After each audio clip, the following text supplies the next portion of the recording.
Nagbabala ang mga opisyal na mga gasoline station sa Mindanao sa posibleng muling paglobo ng presyo ng petrolyo na maaring pumalo ulit sa 80 piso hanggang 100 piso kada litro gaya ng naranasan noon sa kasagsagan ng gyera sa pagitan ng Ukraine at Russia. Ayon kay Editha Cernal, manager ng isang petroleum station sa Kidapawan City, ang tumitinding tensyon sa Middle East ay direktang makakaapekto sa pandaigdigang supply ng petrolyo lalo na't isinara na ng Iran ang Strait of Hormuz. Bagaman wala pang pinal na abiso kung magkano ang itataas, inaasahan na ang panibagong oil price hike ay ipatutupad ngayong araw at maging sa mga susunod na mga linggo sa Pilipinas. Ipinaliwanag ni Cernal na dahil malaking bahagi ng supply ng bansa ay nagmumula sa Middle East, anumang gulo sa mga shipping routes o limitasyon sa produksyon ay agad na magpapasipa sa presyo sa lokal na merkado. Kasalukuyan ding limitado ang buffer stock ng Pilipinas, kaya't kung magkakaroon ng aberya sa pagdating ng mga barko sa mga depot, tiyak na maaapektuhan ang allocation o supply sa mga maliliit na gasolinahan sa probinsya. Lauman jud nato ang pagtaas sa ani ato ang fuel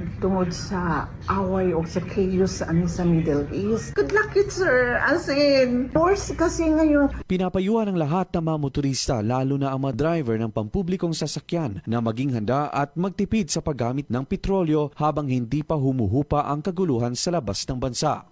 Luigi Alan Totor, NDBC, Bida Balita.